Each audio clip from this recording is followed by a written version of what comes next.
Rwanda zaba Kibondo arabivuga neza kuko njye navukiye hariya mu Mutara, ngira ngo abenshi barahazi hari muzo z'abarundi babayo, nanjye niho navukiye.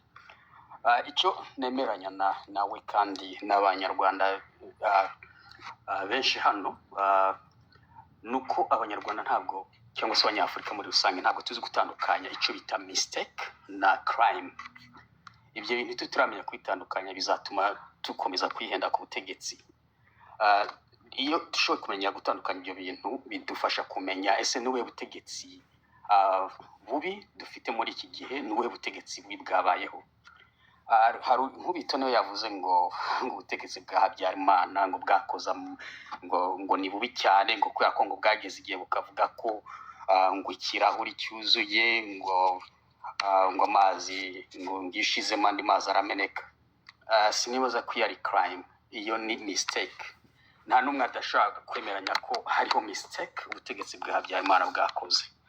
Ariko iyo uri kuragereranya n'ubutegetsi buriho ubu ngubu bwo urabona ko burarenze, ntabwo bukora ama mistake ahubwo bukora crimes.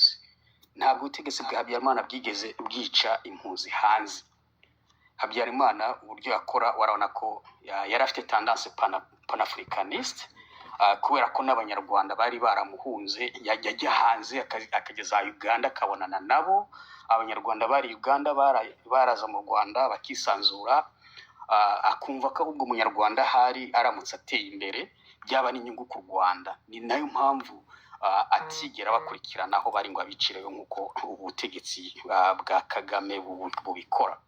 So abantu iyo turavuga tugiye dutandukanya mistake abayobozi bakora na crimes abayobozi bakora. Wabaza nk'ubito hano ati mbwira crimes waba ushobora kuvuga ko Habyarimana yaba yarakoze ubutegetsi bwa Habyarimana. Sinzi, ntabwo ndagira ngo nkubwire ko nje ntabwo nakemeranya wenda nawe mvuga ko ngo ibintu ngo byakozwe ku butegetsi bwa Habyarimana ngari mistakes atari crime. Nabo hari crimes bakoze, kuvuga ngo wenda ngo ntabwo yabona ngo crime ngo Habyarimana yakoze. Habyarimana yishe abantu ku bwa Kayibanda yarakoreye kudeta. Ngiye rero sinzi impamvu, reka ndagira ngo tubyandastanding urubyiruko bagenzi bacu. Ntabwo ari ngombwa kugira ngo umuntu uri kuvuga ibintu bibi bitagenda bya Kagame agombe kumukomparinga na Habyarimana ko Habyarimana yari intungane. Habyarimana niyo yaba yari intungane, niyo yaba ari umwicanyi, niyo yaba ari umuntu umeze ute, ibyo ntabwo bikuraho ko current president we have now ari ikibazo. Rero ntabwo numva ko twebwe nk'urubyiruko tugomba kwishyira mu mwanya wo kujya gusobanura ibintu tutakoze. Ntabwo ibintu byabaye ku bwami ntabwo bitureba, ntabwo ari responsibility zacu kubisobanura. Nta nubwo kuba barakoze nabi bihereza justification Kagame gukora nabi. Ntabwo ibyabaye kwa Kayibanda tugomba kubisobanura, nta nubwo ibyabaye kwa Habyarimana tugomba kubisobanura. Rero kuza ukavuga ngo ibyabaye kwa Habyarimana ngo it's just mistake not crimes, aho ntabwo twakwemeranya nawe afite ibyaha yakoze. Ariko se ibyo ngibyo birahagije kugira ngo Kagame dukore nk'uko ari kudukora ubu ngubu?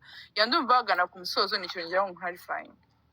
Njya ku musozo nashaka kuvuga ko kuri iyo argument ari mazana ashaka gushinja Habyarimana ku kijyanye n'uko yavuze ngo amazi ngo ikirahuri kiruzuye ngo amazi yongeyeho ngo yameneka, bigahita bimushira muri ligne y'abantu babicanye b'abajenosideri. Ntabwo ibyo cyo nemeranya nacyo. Wenda nk'iyo argument uzanye y'abantu bishwe ku bwa Kayibanda, iyo ushobora kuba numva we ni ukubera ko buri gihe haza ikibazo cy'uko abantu kugira ngo ikintu dusigaye twese twisanga mu mutego wo kuvuga ngo us versus them, ukavuga ngo nimba atari Kagame ngo ubwo ni Habyarimana. No, I don't like any of them.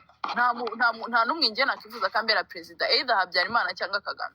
Rero sinzi impamvu abanyarwanda bisanga mu mutego wo kumva ko ngo tugomba gucuruzinga ngo hagati ya Habyarimana ngo cyangwa Kagame, ngo hagati ya Kayibanda cyangwa ubwami. Nshobora no kutabikunda byose. Turi mu iyi generation turimo, iki gihe tugezemo, hari ibintu byinshi tubona. Isi iragenda ihinduka, abantu baragenda batera imbere, abantu bajya ku ishuri bakamenya. Ubu twamaze kumenya ko abantu b'abayobozi atari imana zacu, tutagomba kubinginga ahubwo ari abaservants bacu. So rero nta na rimwe njye numva impamvu tugomba gufata imitwaro yo kumva ko ugomba kugereranya. Ni nka biriya Beza yavugaga ngo tubwire ngo basi ngo ibintu bibi byaranze ngo ubwami ngo kwa Kayibanda no kwa Habyarimana ngo bigeranye. Kuki tugomba kugereranya ibibi?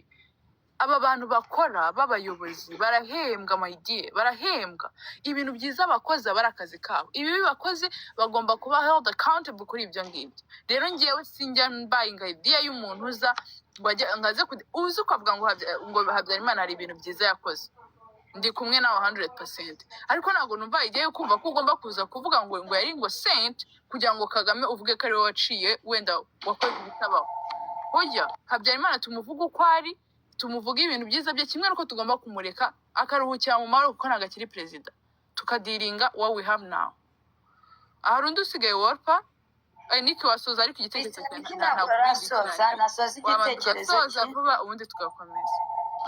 Niki nasoza igitekerezo cye harakurikiraho Niko. Icyo nashaka kuvuga aho ngaho nuko byanga bikunda tugomba kujya turagira reference tukagereranya. Ntabwo turi mu isi ntabwo iri perfect. Abayobozi bose dufite bazagenda bakora amakosa, nta gihugu na kimwe wabona kidafite umuyobozi ukora amakosa, ariko ushobora kugereranya ubutegetsi tukavuga ati nawe turebe ibyabaye, amakosa yakozwe muri iki gihe, turaba amakosa arimo arakorwa ubu ngubu, wese hariho improvement. Niba ata improvement ihari, ni ikihe kibazo gituma tutagira improvement muri ibintu bigenda biba? Niba hari wagerageje kugira improvement, at least turabe twubakire kubyo byibuze umwe mu bayobozi tuzi yagerageje gukora for less mistake, less evil. Kwa ko niba tubona ko